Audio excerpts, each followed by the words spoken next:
কেমন আছো বন্ধুরা? আশা করি সবাই ভালো আছো।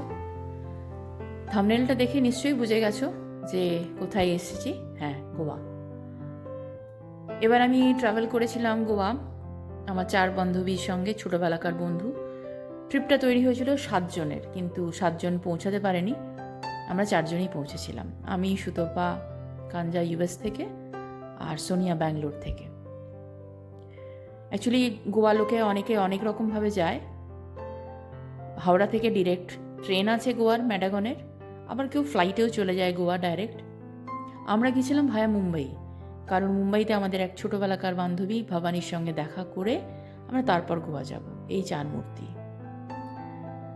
তো আমাদের জার্নি স্টার্ট হয়েছিল হাওড়া স্টেশন থেকে। আমি আর সুতপা হাওড়াতে পৌঁছালাম। সেখান থেকে দুরন্ত ধরলাম সকালবেলাকার ট্রেন, নিয়ে পৌঁছালাম মুম্বাইয়ের ছত্রপতি স্টেশনে। ওখানে একটা রিটার্ন রুম বুক করেছিলাম, কারণ আমাদের ওখানে স্টে ছিল মাত্র কয়েক ঘন্টার। সেই জন্য আর হোটেলে যাইনি, কারণ রাত্রিবেলাকার ট্রেনটাও গোয়ার, সেটা এখান থেকেই ছিল, এই স্টেশন থেকেই।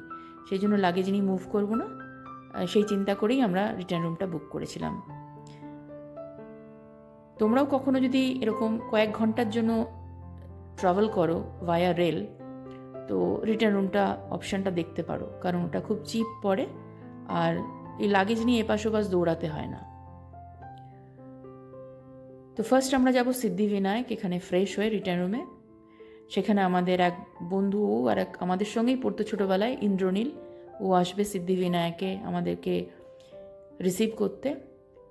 আমাদের দুপুরবেলা লাঞ্চ করবো ওর সঙ্গে, তারপর ভবানীর বাড়ি। এটা হলো দাদার স্টেশন। এখানে আমাদের সঙ্গে সুতপার বোন মিঠু এসছে। এই হলো সিদ্ধিবিনায়ক। তো সিদ্ধিবিনায়কের সঙ্গে দর্শন করে আমরা গেলাম ইন্দ্রনীলের সঙ্গে লাঞ্চ করতে। ও আমাদেরকে এই রেস্টুরেন্টে ना अभी नहीं, पहले एक तो खा ले তো খাওয়া। उसके बाद আমি লাইফে এরকম ফার্স্ট টাইম খেলাম। এটা হচ্ছে আমি কেন মালবানি এটা ডিশ। কখনো তোমরা সিদ্ধিবিনায়কের কাছে যদি আসো আর তোমার যদি ইচ্ছে হয়, এই রেস্টুরেন্টটাতে ট্রাই করতে পারো মালবানি ডিশ। Beautiful restaurant. এই রেস্টুরেন্টের এই থালিটা মানে একদম প্রথম থেকে লাস্ট অবধি সব মাছ। আমরা পৌঁছালাম ভবানীর বাড়িতে। এবার রিয়াকশনটা দেখো ভবানীর। चला और एक आएंगे, बाहर है, वो मीटिंग चल रहा है, उसके बाद आएंगे। अब कहाँ है, कौन सा रूम में?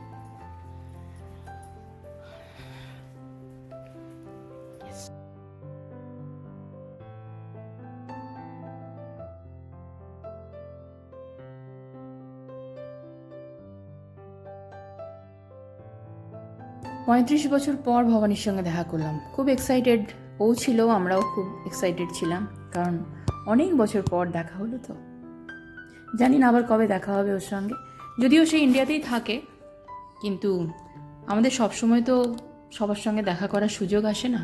এই সুযোগে আমরা সবাই মিলে এক জায়গায় হয়েছিলাম, তাই জন্য দেখা করতে গিয়েছিলাম। ভালোই পেরিয়েছিল সময়টা সেদিন। রাত্রিবেলা ট্রেন ধরে আমরা গোয়া পৌঁছালাম।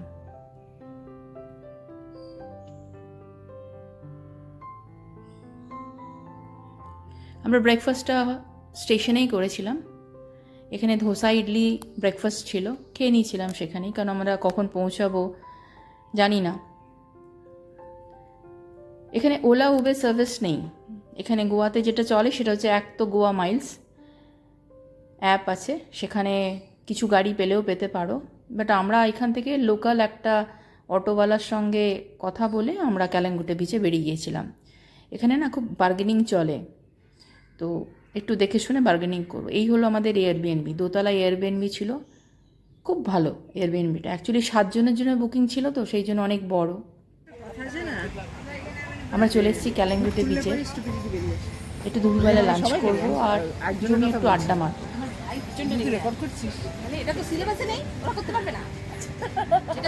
দুপুরবেলা চড়া রোদ, সমুদ্রের ধার, বুঝতেই পারছো কত গরম, কিন্তু আমরা এখানে শ্যাকে ছিলাম তো অতটা গরম লাগেনি।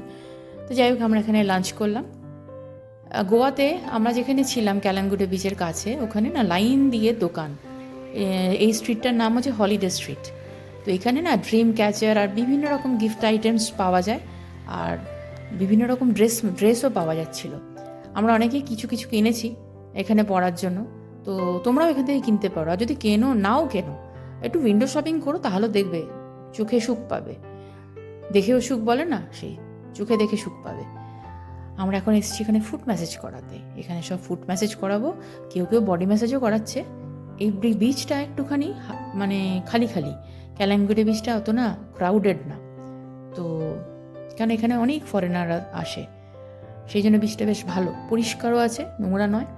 আর শ্যাকগুলোতে খাবারটা খুব একটা মানে হাইফাই পাওয়া যায় না, কিন্তু ভালো, ওদের রান্নাগুলো কিছু খারাপ না। আমরা এখন এখানে এসেছি আইসক্রিম খেতে। হঠাৎ রাত বিরেতে সবার মনে পড়লো চলো একটুখানি আইসক্রিম খাই, না আইসক্রিম খাওয়ার জন্য এসেছি। সেই আইসক্রিমও সেই কোকোনাট ফ্লেভার দেবে, দেখা যাক কীরকম টেস্ট হয়।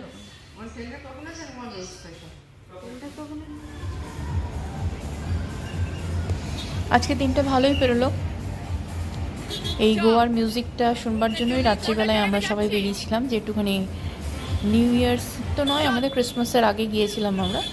ওই দূরে দেখছি ওটা চার্চ, তো এই রাস্তাটাতে খুব সুন্দর মিউজিক বাজছে, তো ভাবলাম যদি আমরা কিছু গোয়ানিজ মিউজিক শুনতে পাই, সেই জন্য আমরা একটুখানি বেরিয়েছিলাম হাঁটতে, আর সঙ্গে একটু আইসক্রিমও খাবো। আজকের দিন ভালোভাবে কাটলো। কালকে দুধসাগর ফলস যাব। ভিডিওটা কেমন লাগলো একটু জানিও।